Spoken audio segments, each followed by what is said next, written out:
Wallahu bima ta'maluna khabir. Wallahu khabirum bima ta'malun.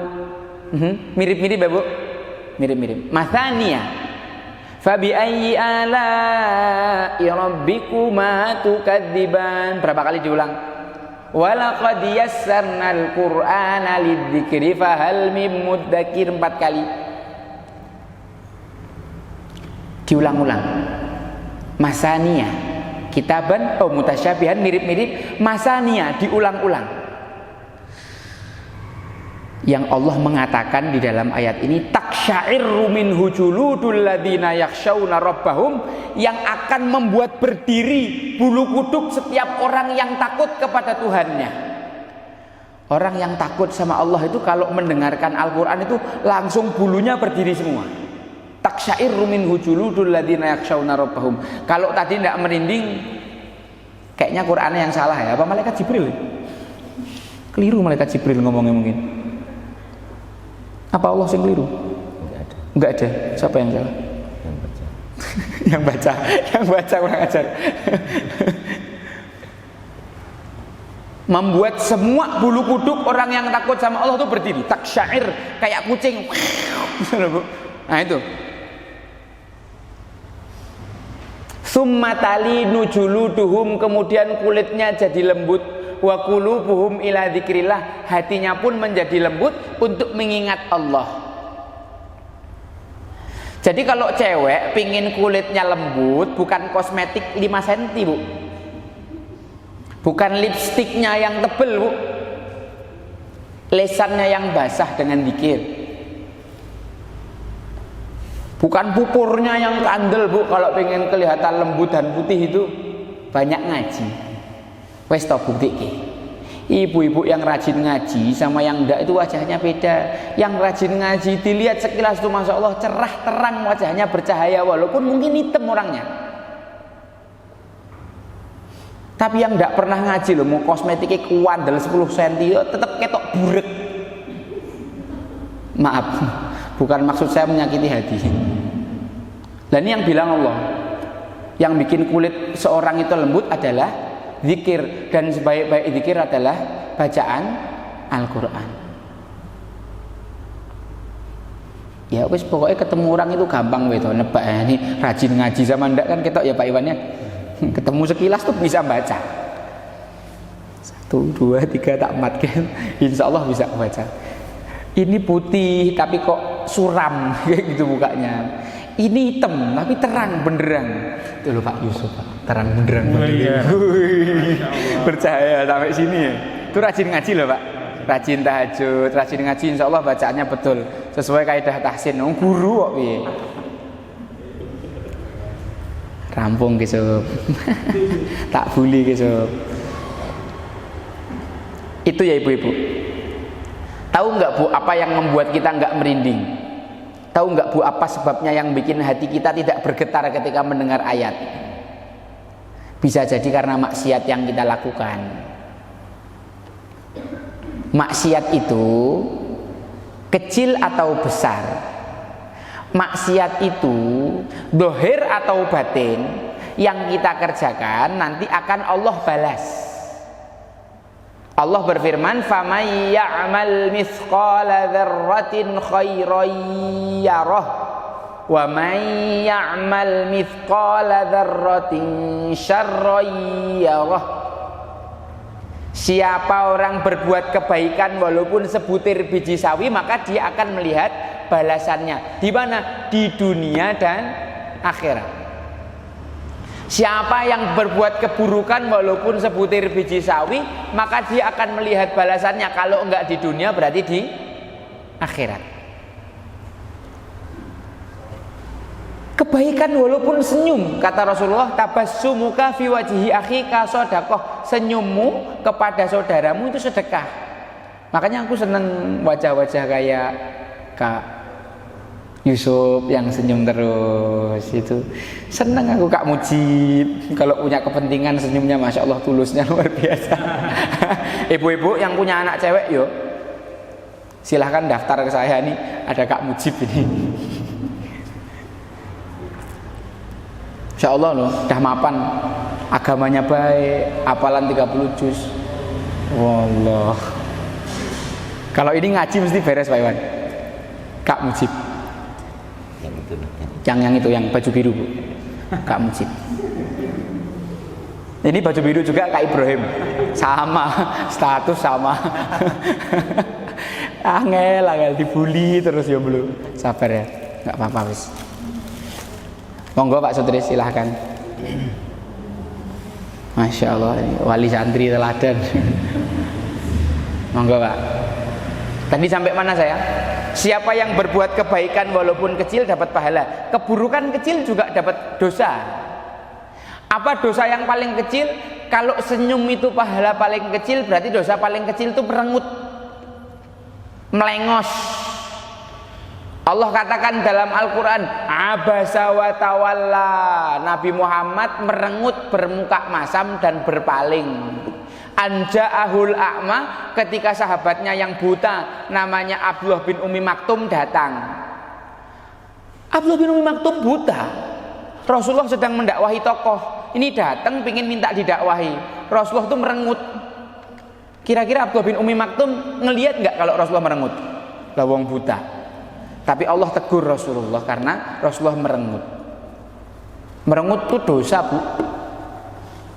Jadi jenengan yang istiqomah merengut 5 jam di rumah sama suami itu hati-hati itu. Ayo nggak usah ketawa, yang ketawanya paling banter aku ngerti. Sabar ya Pak Anton ya. Kalau punya ingon-ingon kayak gitu sabar. Itu nanti ada wayahe dhewe. Jangan dijolke sapi loh Pak. Hati-hati Bu, merengut itu dosa. Makanya para ulama salaf kita itu kalau sandalnya putus mereka nangis. Lah kok nangis? Berarti mereka gagal muhasabah, gagal introspeksi, gagal evaluasi. Ada 1-2 dosanya yang belum sempat diistighfari. Maka sampai Allah tegur dengan sandal putus. Fama ya'mal mithqala dzarratin syarron yarah. Ibu melakukan maksiat kecil itu mesti dibales.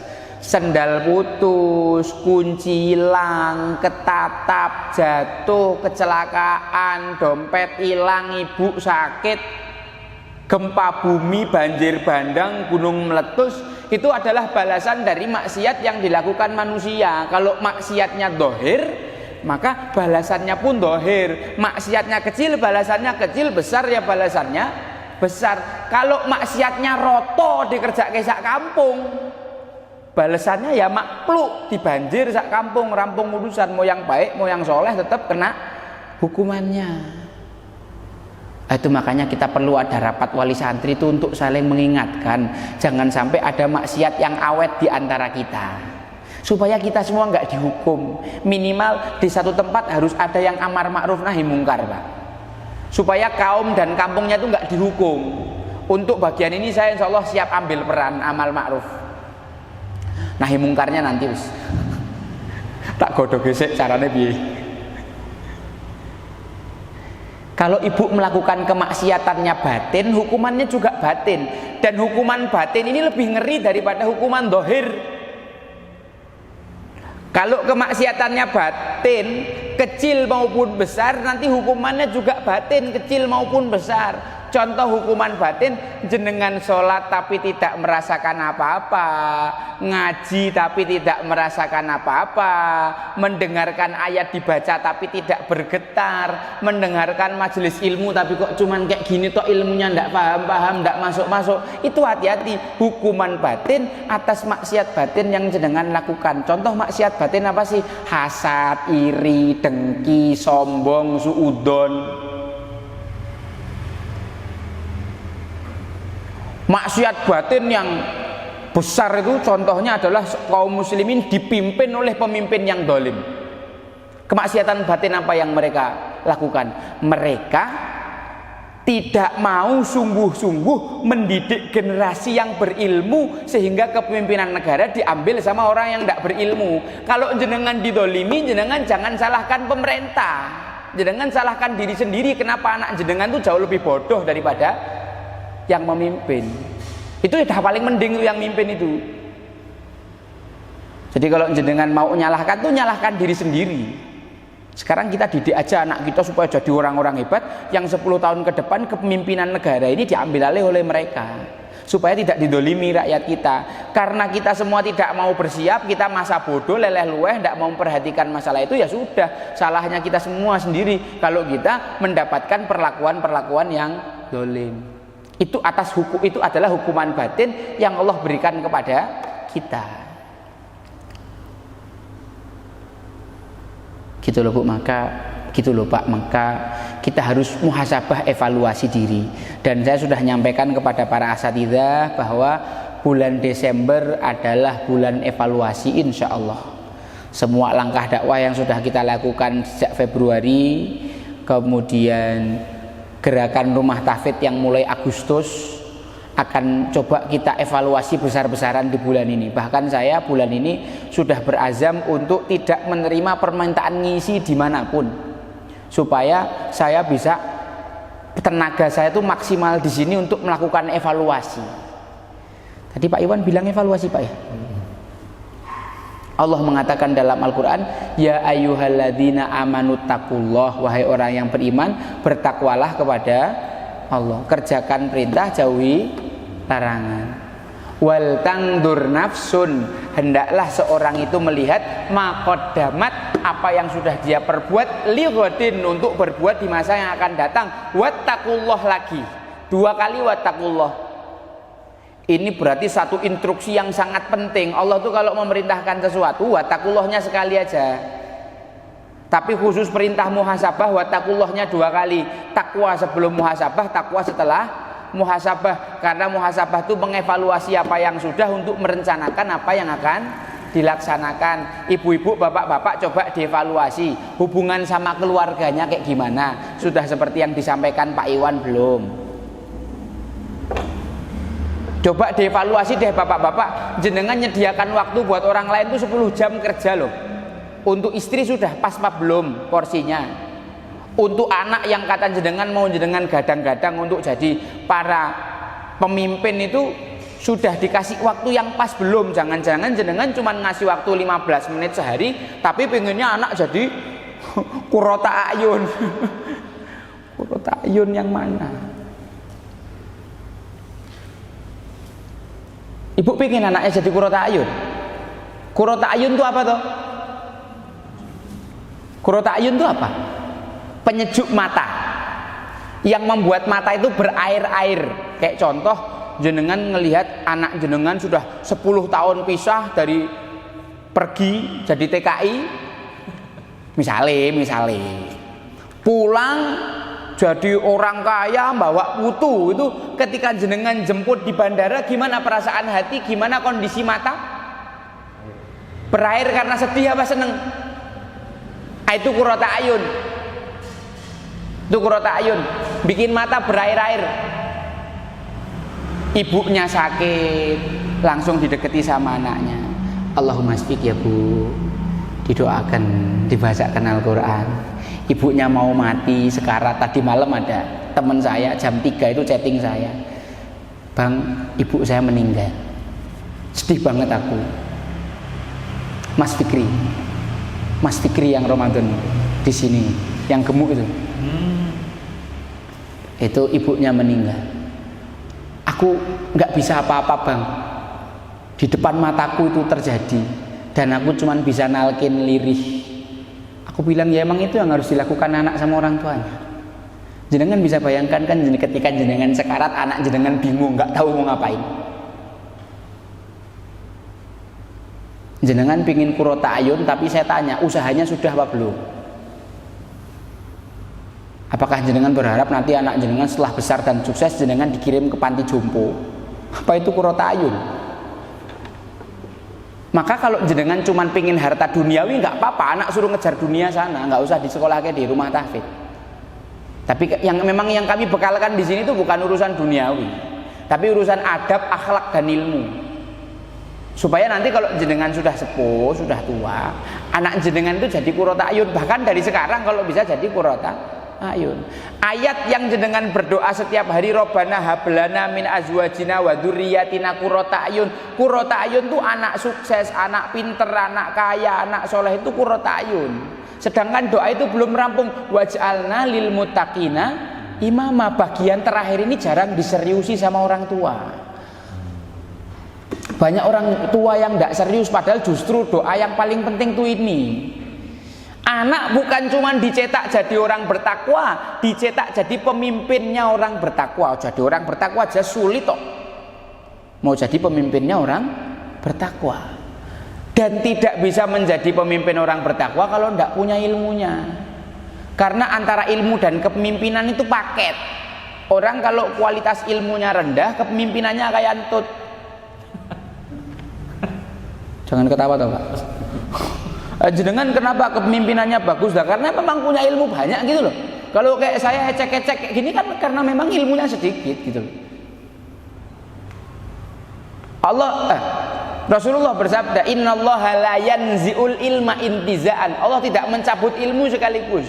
Walaki yanzi'ul ilma bimautil ulama. Tapi mencabut ilmu dengan mewafatkan para ulama. Kemarin sehari 7 ulama wafat. Sehari bisa didik ulama sampai sekelas beliau Habib Thohir, itu butuh waktu berapa puluh tahun Pak untuk jadi ulama kayak beliau. Sama Allah dicabut, tes, selesai, ilmunya itu hilang semua, terkubur di dalam tanah, tidak bisa kita akses lagi, selesai udah. Sehari 7 ulama. Tadi malam meninggal lagi Ustadz saya, Ustadz Faroid, namanya Ustadz Nur Hadi. Corona ini banyak betul. Sekarang Ustadz Muin, ketua DSKS Solo, sakit parah. Ilmu dicabut satu persatu, apa jenengan tidak takut? Kalau saya udah merinding dari kemarin, aku belum sempat meguru sama mereka, mereka udah meninggal dan dipanggil Allah dulu. Nanti kalau para ulama udah wafat, manusia mengambil pemimpin yang bodoh. Fattakhadun nasru usan juhalan fa'aftau bighairi ilmin, berfatwa tanpa ilmu, fadallu wa adallu, mereka sesat lagi menyesatkan. Jadi kalau jenengan tidak mendidik anak jenengan dengan ilmu, nanti dia memimpin diri sendirinya aja nggak bisa. Karena kualitas kepemimpinan tergantung kualitas ilmu. Mimpin keluarganya jangan sampai jongasi, bubrah itu rumah tangganya. Karena apa? Nggak tahu jadi istri yang baik, nggak tahu cara jadi suami yang baik, nggak tahu jadi cara ayah dan ibu yang baik. Profesor memang titelnya, tapi nggak tahu jadi ayah yang baik, caranya kayak gimana. Makanya keluarga itu sini padu tok. Ketok ewe sukses dunia ini, mentereng, rumah gede tingkat 10 gitu. Mobil sampai jentrek, mewah-mewah. Wanah ning ndi akeh pating selengkrah ya. Tapi apa Bu? Tapi tidak tahu cara jadi ayah yang baik, jadi ibu yang baik.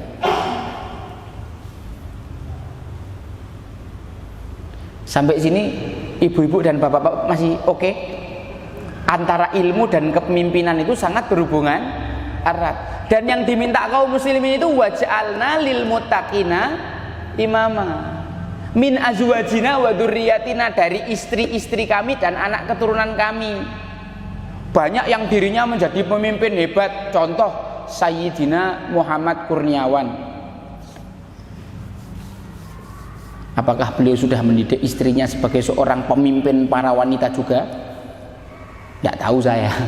Beliau yang lebih tahu. Makanya kalau saya ketemu sama teman-teman tuh istrinya tak suruh ngumpulin, ayo ki aku teko ning pondok, bojo-bojomu gawono ring ruang tamu, tak kenalke karo bojoku. Supaya kenal. Dan target saya memang saya didik untuk menjadi para pemimpinnya para wanita. Ya sesuai dengan doanya. Anak-anak juga begitu, dididik jadi pemimpinnya orang yang bertakwa. Banyak orang tua yang luput Pak. Cukup doanya di Qurrata Ayun aja. Qurrata Ayun itu kepentingan diri pribadi Pak, Bu. Kepentingan pribadi. Pemimpin yang baik itu kepentingan umat dalam skala paling kecil maupun paling besar. Coba tanya Pak Iwan, memimpin Masjid Baitur Rahim ini gampang apa susah? Tanya Pak Tris. Oh, tanya Pak Tris, wes ganti. Pak Tris memimpin Masjid Baitur Rahman itu gampang apa susah? Susah gampang. Gampang susah Pak. Kalau seandainya lo tahu-tahu wis ini misalnya tok seandainya Allah panggil beliau, itu bubar nanti Baitur Rahman itu. Memimpin itu bukan perkara sepele, Pak. Kita tuh butuh pemimpin dalam skala keluarga maupun skala negara. Pemimpin-pemimpin yang hebat di skala negara itu di keluarga sudah selesai pendidikannya. 7 tahun pertama ibunya Masya Allah penuh kasih sayang, sehingga anak tuh luber-luber turah kasih sayang. Bayangke wae 7 tahun pertama ibunya nggak ngasih kasih sayang, akhirnya anaknya cewek cowok udah gede mengharap-harapkan kasih sayang dari pacarnya. Kesian itu karena apa? Nggak puas dari mak bapaknya. Anak wis gede pelendik dikon mimpin gak iso, kon ngimam rawani, kon ngumpulke bocah-bocah wedi. Mimpin TK, TPA aja nggak bisa. Itu karena memang kurang pendidikan kepemimpinan dan kedisiplinan dari ayahnya ketika 7 tahun kedua. Nek suruh rapat ada yang mau disampaikan, Afgan, samping lanjut. Nanti baru habis rapat berisik. Mulut kayak gitu tuh kesel. Allah ciptakan mulut depan tuh buat ngomong di depan bukan di belakang. Kuping 2 untuk banyak mendengar dan sedikit menyampaikan. Tapi sekarang kan banyaknya orang itu kalau pas rapat diem tos. Ya manut. Buasan ning nguri pemimpin pemberontakan.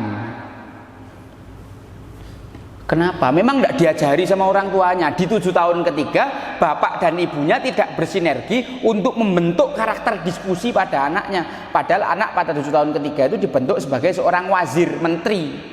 Bapaknya tegas, ibunya lembut. Ketika bermusyawarah memutuskan keputusan keluarga, anak dilibatkan. Makanya anak itu meniru ketegasan bapaknya, meniru kelembutan ibunya, jadi satu orang. Maka hebat kepemimpinannya. Maka kalau kepemimpinan sudah selesai di rumah, di luar dia akan memimpin. Sekarang yo sekelas masjid Baitur Rahim imam surung-surungan jal. Gimana? Baitur Rahman surung-surungan enggak, Pak? Imam itu ada 2 macam, imam muqarrar, imam korban surungan. Gimana coba ayo? Ini kalau masjid tidak bisa menghasilkan generasi pemimpin ya resiko. Dan saya ini berencana mencetak anak-anak jenengan jadi pemimpin, maka nggak saya manjakan mereka. Ya mohon maaf kalau jenengan anaknya pulang laporan aku berarti kaplok Ustaz Ja'far, ya mohon maaf. Memang ada yang tak sidang dari ba'da maghrib sampai isya tak pukul memang. Ada yang tak pukul sekali, ada yang tak pukul 3 kali. Bahkan kemarin ada yang tak pukul pakai sapu beberapa kali. Karena memang saya mau menanamkan kepada dia ketegasan dan bagaimana seharusnya seorang memimpin. Seorang pemimpin itu tidak telat. Maka saya nyidang santri dari ba'da maghrib sampai isya hanya karena telat 5 menit. Mohon maaf saya tidak pernah telat. Makanya saya berani tegas masalah keterlambatan. Kalau saya telat sekali aja, Allah kok ya telat kok Kak. Makanya bapak kalau omongannya nggak mempan itu karena memang bapaknya telatan gitu loh. Contoh tok loh Pak, ini contoh tok. Dia tidak berani tegas ke anaknya. Gimana wong aku yo koyo ngono gitu. Tapi ketika kita berusaha berbenah diri kayak Pak Iwan tadi sampaikan, maka ketika ngomong tuh mandi. Le masjid, oh bapaknya wis ning masjid sih. Jajal, le masjid, bapaknya ojek sate-sate. Antarkan rukuh sana ke papamu.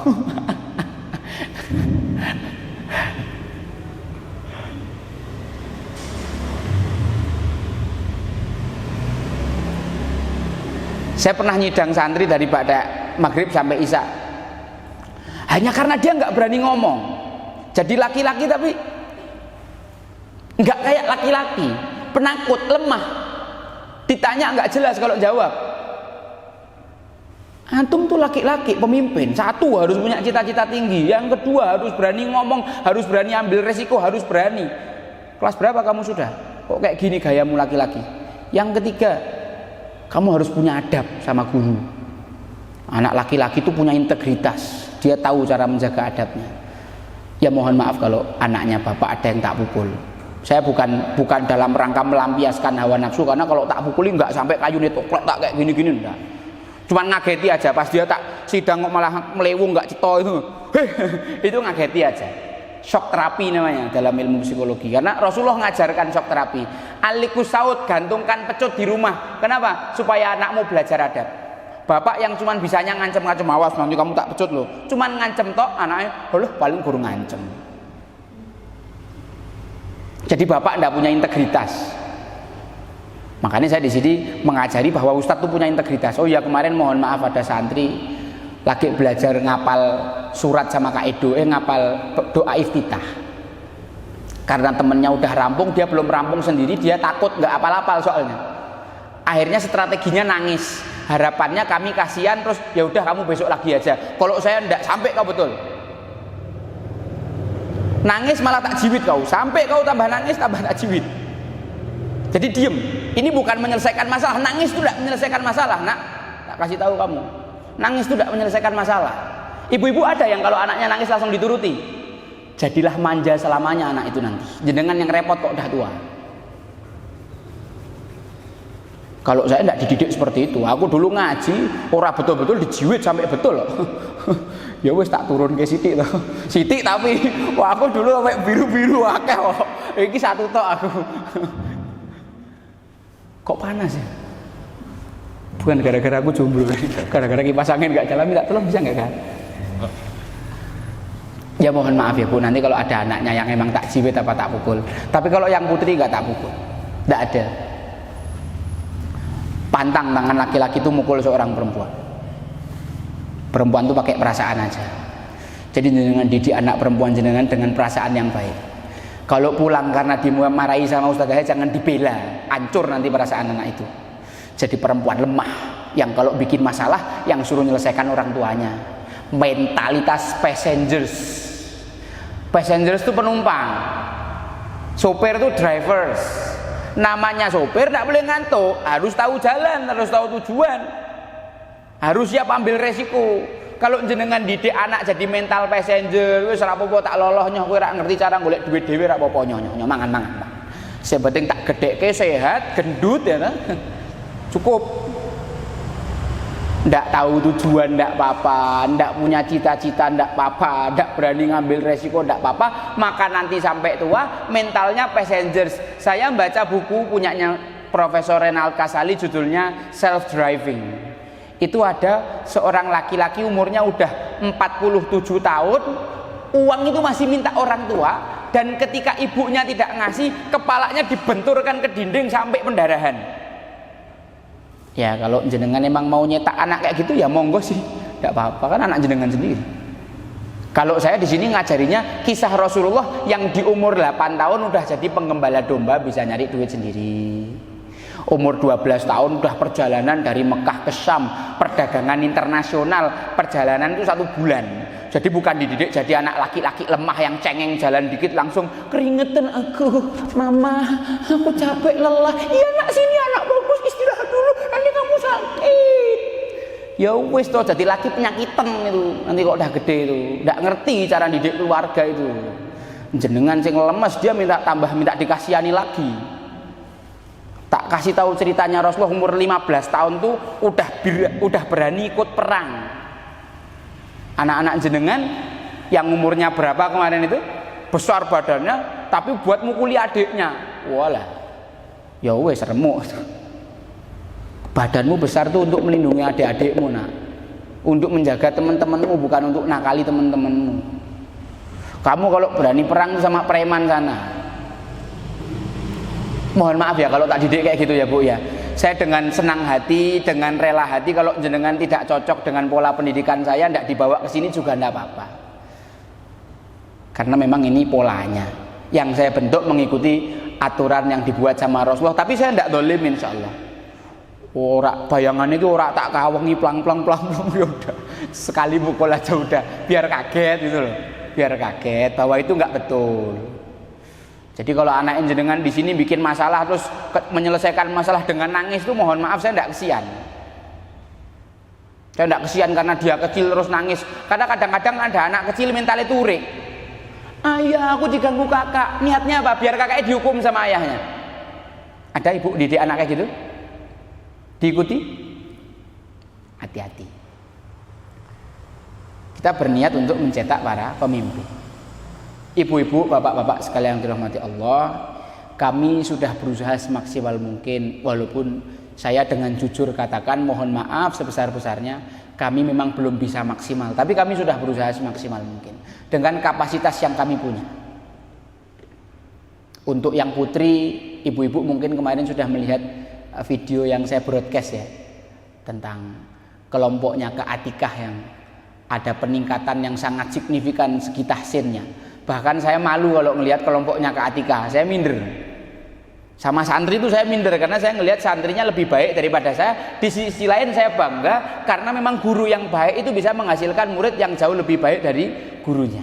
Saya nggak takut muridku luwih pinter. Nek aku iso muridku sing luwih pinter ya wis. Aku tak ndekem ning kene ra apa-apa sampai mati, sing penting murid-muridku semuanya sukses jadi orang-orang hebat, jadi orang-orang besar. Nida di sini besok jadi salah seorang rektor universitas, bisa jadi, Allahumma amin. Jangan kayak pendekar Cina punya 20 jurus yang diajarkan ke muridnya cuman 19 jurus karena dia takut kalau jurus terbaiknya diajarkan dia bisa dikalahkan sama muridnya. Setelah 19 generasi pendekar Cina cuman punya 1 guru karena setiap guru menyembunyikan 1 ilmu. Entek. Kalau kami enggak, kami punyanya apa ya kami sampaikan semua. Dan kami mohon maaf kalau memang kami belum bisa maksimal karena keterbatasan kami baik yang putra maupun yang putri, tapi kami terus berusaha berbenah insya Allah. Dan kami sangat senang hati kalau ibu dan bapak membantu kami evaluasi, ngasih masukan A, B, C, D, Ustadz begini begitu, okay? Saya sangat senang kalau ada wali santri yang memberi kami masukan. Ustadz kok ngene ya, walaupun kadang-kadang kami tidak lanjuti. Kayak saya berkali-kali ditanya buku evaluasinya mana, udah minta cetak tapi memang sampai sekarang belum keluar. Bukan kami tidak mengusahakan, sedang diusahakan, insya Allah semoga bulan ini jadi, sehingga nanti ibu-ibu bisa ngelihat evaluasinya yang di buku kayak dulu itu loh, setiap seminggu sekali atau seminggu 2 kali nanti. Kami berusaha semaksimal mungkin, walaupun saya jujur hasilnya belum maksimal. Kalau jenengan mau menyalahkan kami, yang paling berhak disalahkan saya, karena memang kapasitas saya baru segini mampunya. Tapi saya akan terus berusaha meningkatkan diri, termasuk proyek yang sedang berusaha saya garap dan mohon dukungannya itu. Rumah tahfidz ini kan sekarang kita pakai jadi ruang upgrading guru. Dan saya di rumah saya sedang menyiapkan ruang untuk menginap guru. Jadi nanti saya akan datangkan ustadz yang baik dari mana begitu menginap 2 hari 3 hari untuk memberikan daurah materi-materi yang dibutuhkan para ustadz untuk meningkatkan kemampuan diri. Karena kalau ustadznya meningkat kemampuan, insya Allah dengan sendirinya santrinya meningkat. Yang paling saya kejar pertama adalah adabnya para guru. Karena adab murid lebih kami utamakan daripada yang lain selain adab. Insya Allah di bulan Januari pertengahan saya akan datangkan salah seorang ustadz saya, namanya Ustadz Khairuddai, Masya Allah beliau alumni Mauritania. Mauritania itu negeri Singkit namanya. Di Mauritania anak 7 tahun hafal Quran 30 juz itu biasa. Malah kalau 7 tahun belum selesai malu-maluin. Umur 10 tahun itu sudah hafal Sahih Bukhari, Sahih Muslim. Jadi mereka penguasaan kitabnya luar biasa. Salah satu ulama yang terkenal adalah Syekh Asyingkiti, Muhammad bin Amin Asyingkiti yang nulis kitab Adwaul Bayan. Jadi beliau belajarnya di sana selama 5 tahun atau berapa. Nanti saya minta beliau selama 2 atau 3 hari menyelesaikan buku ini untuk para ustadz. Judul kitabnya Ta'limul Muta'allim, karyanya Imam Az-Zarnuji Al-Hanafi, mazhabnya Abu Hanifah.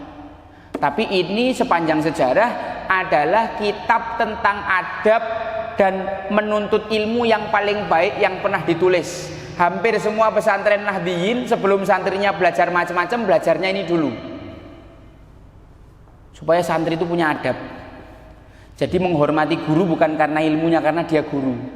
Kalau seandainya menghormati guru karena ilmunya, mungkin sekarang guru TK kita udah nggak kita hormati karena ilmunya sudah kalah sama guru-guru yang baru. Karena menghormati guru itu bukan karena ilmunya, menghormati guru itu karena dia adalah guru. Ibu bisa baca Quran sekarang, itu kan gara-gara guru TK yang dulu ngajari Iqra, ya kan? Kalau seandainya kayak gitu cara mainnya, yo angel. Nggak ada guru yang layak dihormati dong. Padahal salah satu yang peradaban adalah guru. Kalau guru sudah tidak dihormati ya sudah. Pak Pak Iwan bilang, Ustadz, rumah tahfidz sekarang itu sebenarnya sudah jauh lebih baik loh dari yang tahun kemarin. Ya terserah kata Pak Iwan. Ya kalau memang dibilang betul ya mungkin di satu sisi betul, akan tetapi saya sangat tidak berpuas dengan apa yang sudah ada. Tapi saya tidak bisa jalan sendiri, saya butuh dukungan dari orang tua wali. Termasuk majelis kayak gini ini, kan wali santri kita 50, kenapa yang datang cuma 20 sekian? Saya tidak bisa memperjuangkan rumah tahfidz ini sendiri. Saya berterima kasih banyak loh, banyak banget luar biasa. Untuk pemasukan dari wali santri Umplung itu, bulan yang lalu Pak, November itu 6-7 juta. 7 juta itu luar biasa banget loh. Wali itu mengcover setengah dari kebutuhan rumah tahfidz. Bahkan ada yang sudah ngasih Umplung masih ngasih amplop Pak. Padahal saya bilang Umplung sudah mewakili. Tapi kalau jenengan masih mau kayak gitu terus ya aku alhamdulillah weh. Ya kan lain nak. Tidak ada masalah. Kalau nanti di kitab ini bab 2 tentang niat, innamal a'malu bin niat, sesungguhnya amal itu tergantung niat dan seorang mendapatkan pahala karena niat. Yang dikeluarkan cuma 200.000 tapi niatnya mencetak generasi pemimpinmu itu pahalanya ekstrim itu. Pol. Yang diinfakkan sebulan cuma 200.000. 200.000 itu bisa buat apa atau sebulan? Nek jenengan buat makan itu 200.000 entaknya berapa waktu Bu? Sudah 3 ya paling 5 hari habis nih. Apa jenengan sehari habis? Tapi kalau niat kita besar untuk mencetak generasi para pemimpin, insya Allah pahalanya pun besar. Ya walaupun nanti realitanya Ustadznya ngomongnya ora sesuai. Tapi saya berusaha menyesuaikan antara realita itu, berusaha tak bawa sesuai dengan apa yang saya sampaikan. Di sini sudah ada Ustadz Edo yang hafid Quran, bacaannya bagus untuk memotivasi anak-anak. Ada Kak Mujib ini spesialis santri berbagai modelnya, bacaannya yang paling bagus Pak. Ada Kak Yusuf, masya Allah, dedikasinya, semangatnya, keseriusannya dalam mengajar saya belum dapat di kakak-kakak yang lain. Mengajar itu asli semangat Pak. Jadi semangatnya tuh nggak dibuat-buat, semangat asli. Calon guru. Lah iya juga sih, soalnya bapaknya guru, ibunya guru, sekolahnya guru, ya kan? Dan calon mertuanya pun guru, ya kan? Rampung, ya sob. Ada Kak Ibrahim yang nggak pernah marah. Aku tuh kadang-kadang, saya terus terang ya Bu ya, kalau santri itu cuma nakalnya biasa, nakal ala anak kecil, itu saya nggak marah. Tapi kalau nakalnya adab tuh gawat, ini luar biasa aku. Paling anti aku kalau ngelihat santri tidak punya adab itu pengennya tak banting. Tapi karena aku masih punya hati itu saya tidak tak banting sih. Seperti kesel gitu loh. Tapi beliau ini sabarnya luar biasa, ngelihat santri tidak beradab, diajari ada yang jungkir balik, duduk datang, tuh beliau ya senyum gitu. Nah aku belum bisa, sesabar beliau saya belum bisa. Ada Kak Afri walaupun terkendala bahasa tapi masya Allah. Beliau orang Palu, karakternya kan keras. Tapi setahu saya sampai sekarang beliau belum pernah mukul santri, yang mukul aku. Ya ibu-ibu yang dirahmati Allah Subhanahu Wa Taala, saya masih ingin meningkatkan ini ke jenjang-jenjang yang lebih baik. Maka di bulan Desember ini saya akan evaluasi banyak lininya, termasuk para ustadznya, bagaimana masjid, rumah tahfidz dan semua supportnya, termasuk pendanaan supaya stabil. Bukan cuma stabil, kalau bisa surplus. Nanti kalau surplus mohon doanya yang akan kami naikkan kapasitasnya itu adalah para guru. Karena kalau gurunya selesai urusan itu insya Allah muridnya akan juga selesai. Dalam segala aspek kesejahteraan guru itu menjadi perhatian kami. Karena di zaman Umar bin Abdul Aziz gaji guru TK sebulan itu 40 juta. Saking makmurnya negara Islam. Padahal itu bukan gaji sebenarnya bahasanya, ya wis pokoknya itu tunjangan dari pemerintah, bukan bayaran atas dia ngajarnya ikhlas. Tapi karena pemerintahnya sudah surplus, guru itu diperhatikan. Guru itu tiang peradaban. Kalau gurunya sejahtera, gurunya tidak mengharapkan kepada siapapun kecuali Allah, maka guru itu akan menjadi guru-guru yang berdedikasi tinggi. Ngajarnya itu tidak meleret gara-gara gajinya turun, kepotong ini dan enggak. Memang mereka ngajar itu karena Allah. Coba di Timur Tengah ada santri datang dari Indonesia miskin, kan tradisinya gitu. Itu ditanggung sama syekhnya, dikasih duit sama syekhnya. Coba di Barat, guru habis-habisan upgrade diri supaya bisa mendapatkan duit dari wali murid, dan tradisi kita di sini bukan itu. Saya tidak memaksa wali murid untuk infak, yang bisa saja. Idealnya sekian, paling minimal sekian, itu motivasi. Kalau ibu ada yang kurang mampu, saya sudah bilang berkali-kali, silahkan datang ke saya ngomong secara pribadi, Ustadz saya mampunya sekian. Itu untuk data. Kalau nanti kita punya program, kita bisa bantu wali santri, malahan targetnya begitu. Bukan saya mau memberatkan, bukan. Saya tidak nyari uang dari jenengan. Allah yang mencukupi saya. Untuk urusan rumah tahfidz ini ya Pak Iwan ya, yang nyukupi kita Allah ya Pak ya, bukan wali santri ya Pak. Wali santri itu cuma kebetulan jadi perantara aja saat ini. Ke depan nanti saya berharap bisa menggratiskan lagi, karena Allah sudah mencukupi lebih bahkan. Tapi insya Allah wali-wali di sini kalau digratiskan malah malu Pak. Mosok aku ra kontribusi ning pendidikannya anakku dewe. Aku yakin gitu, aku yakin. Apalagi Pak Anton minta kota infak kok 3 itu. Joso Pak, minta yang lain satu-satu, beliau minta 3. Situlah malu beliau kalau nggak kontribusi terhadap pendidikan anaknya. Dan mohon maaf kalau saya tegas masalah kedisiplinan ya Bu ya. Terlambat 5 menit tak sidang anaknya, mohon maaf ya. Jadi kemarin sampai kita rapat itu, kita membuat regulasi baru, tolong diperhatikan. Saya membuat regulasi baru, tolong diperhatikan. Nanti ada teknisnya ini.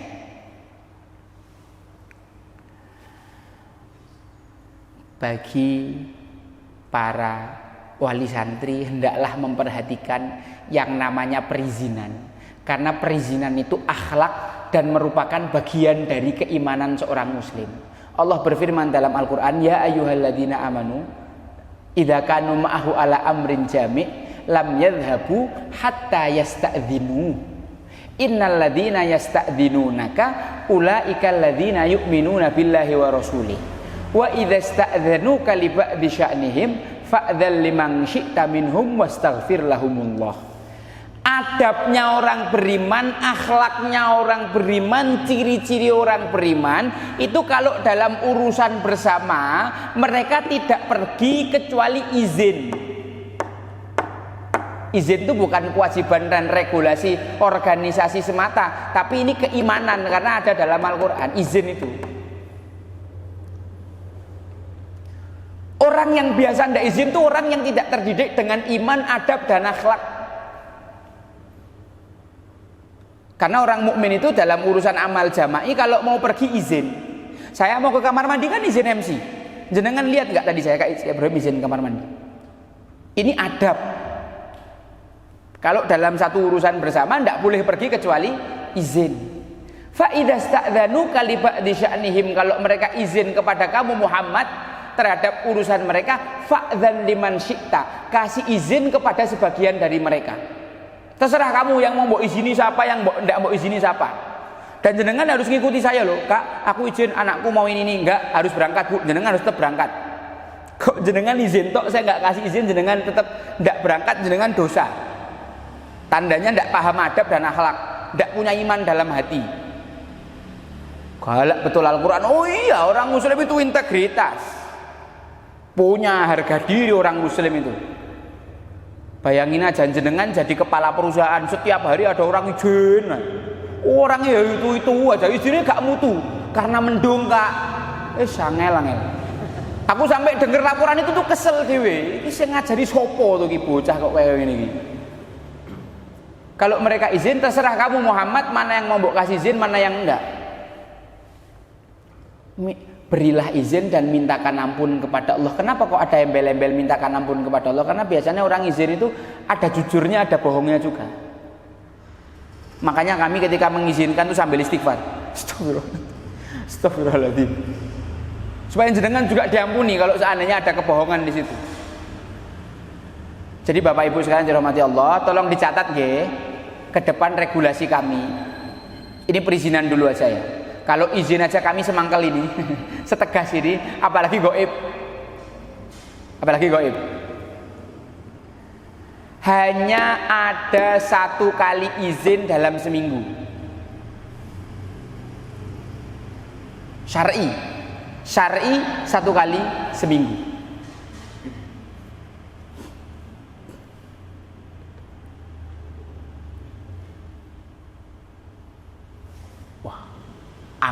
ya menepatinya angel. Ya memang susah. Maka kualitas kita nanti akan ditentukan dengan sebagaimana kita berkomitmen atas peraturan. Saya tidak maksa anak jenengan tahfidz di sini, saya tidak maksa. Tapi ketika jenengan sudah menyemangati, maka berusahalah untuk apa? Oh iya. Maka berusahalah untuk mengamalkan. Bu, jangan berpandangan wah ngeri. Saya tetap penuh kompromi.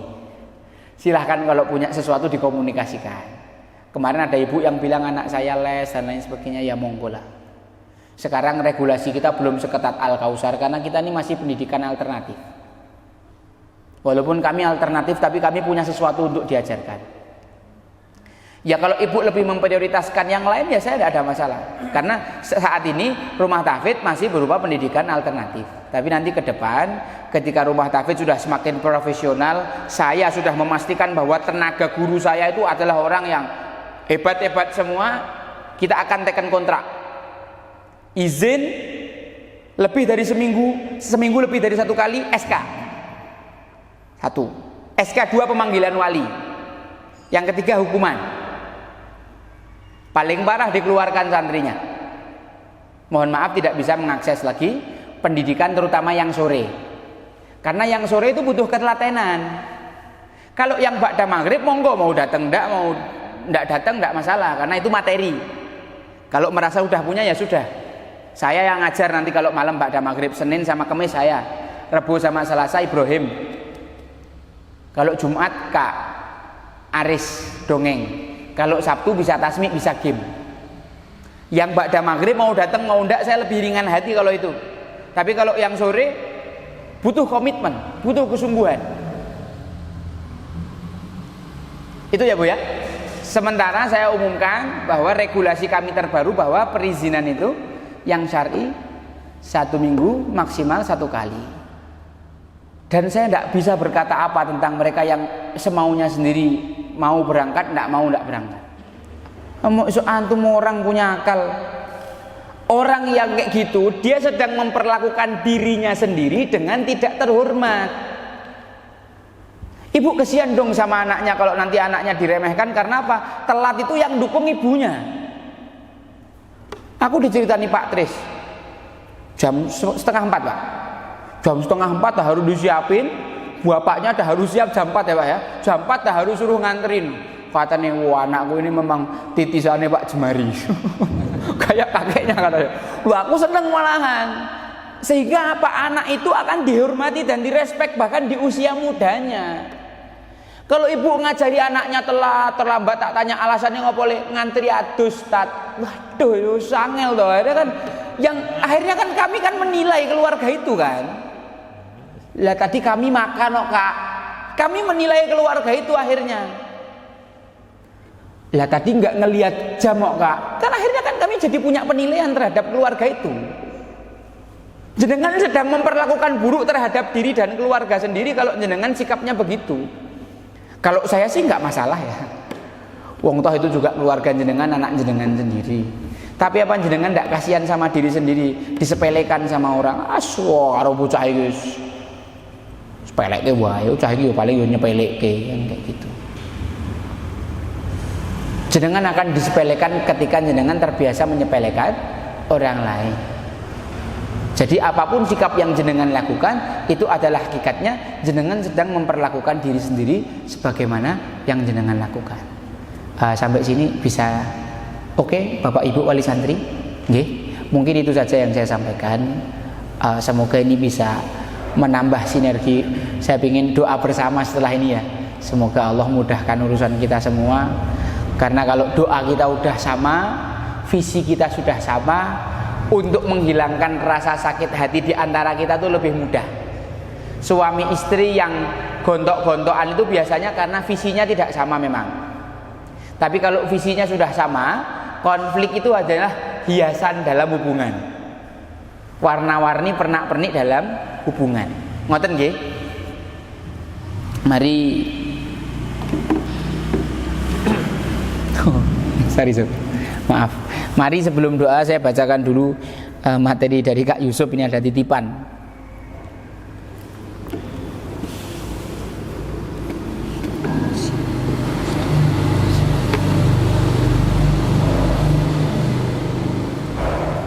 Donasi sedekah sembako itu apa, Sob?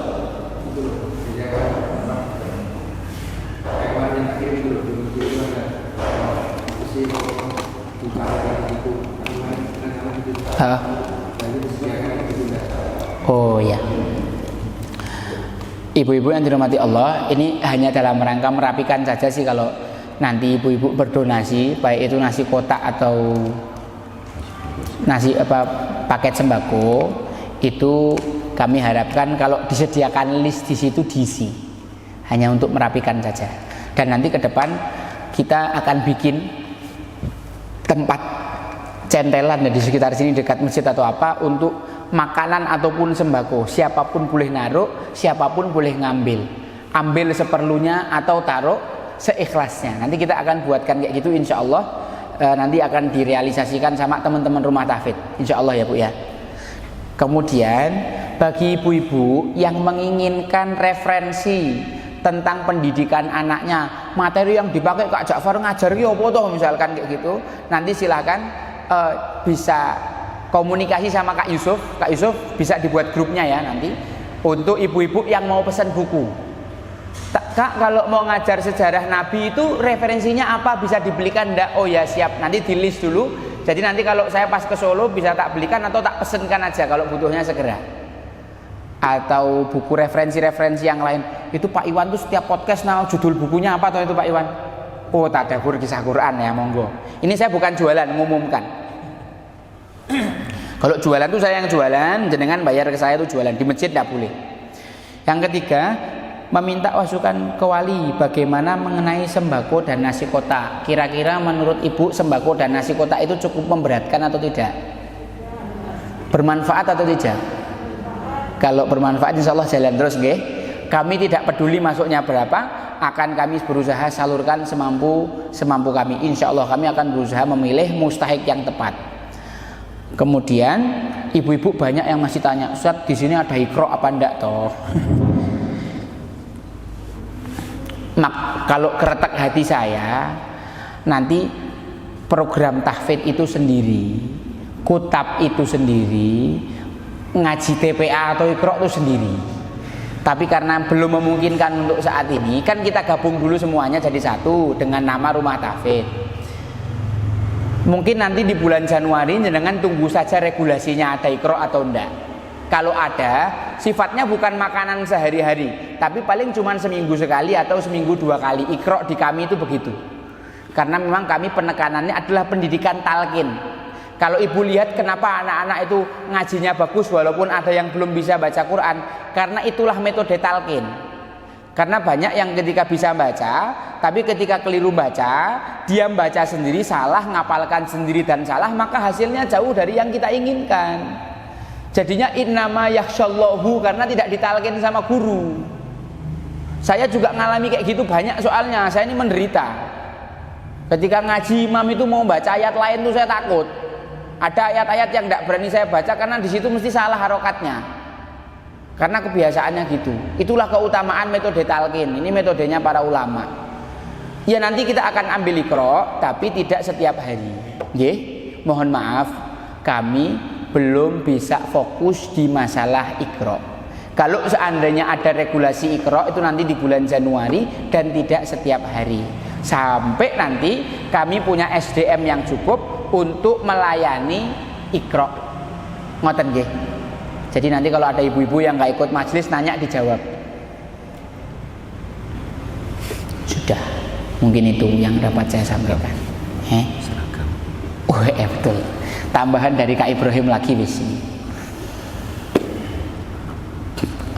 Oh seragam.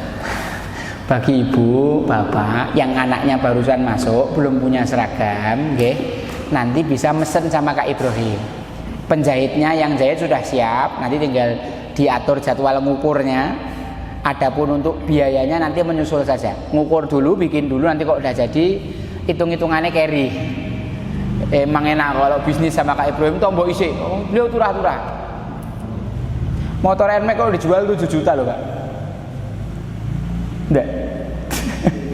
Jenggotmu itu. Ya itu saja ibu-ibu, mari bapak-bapak juga mari kita tutup majelis kita dengan berdoa kepada Allah Subhanahu wa taala.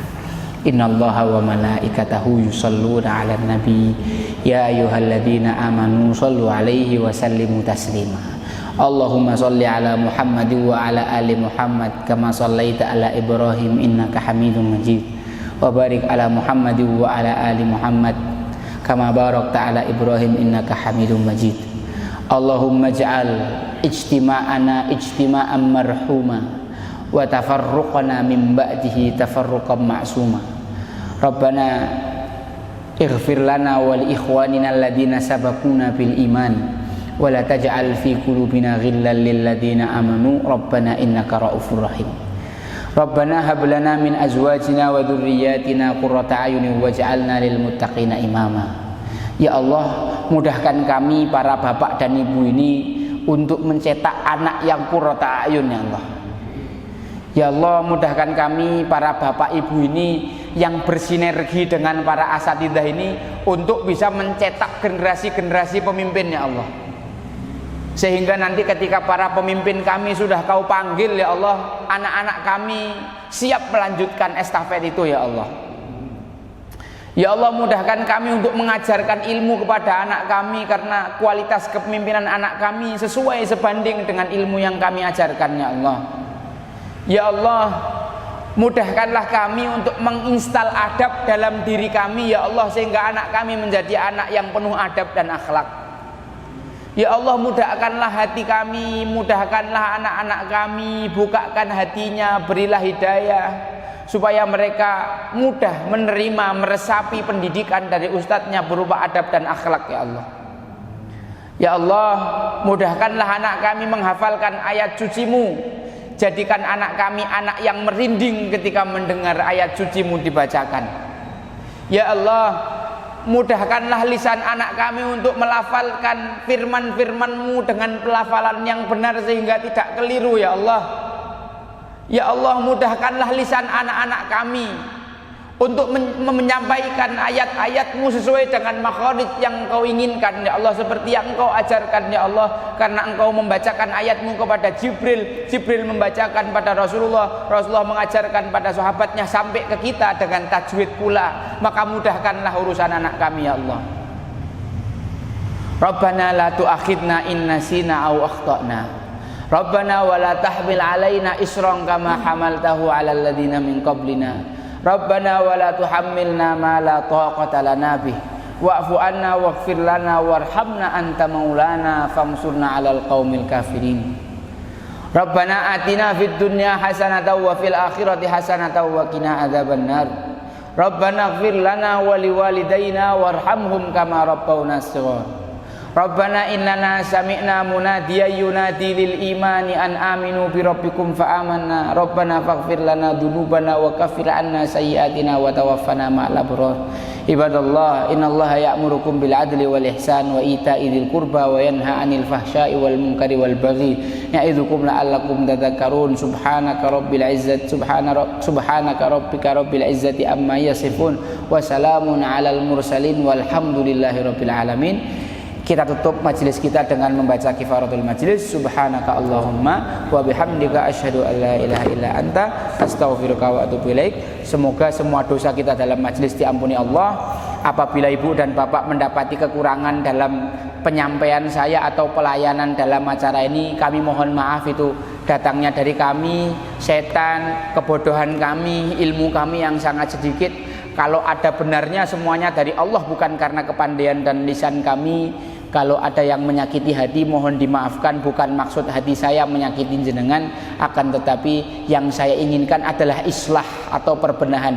In uridu illal islaha mastata'tu wa ma taufiqi illa billah alaihi tawakkaltu wa ilaihi unib. Wassalamualaikum warahmatullahi wabarakatuh.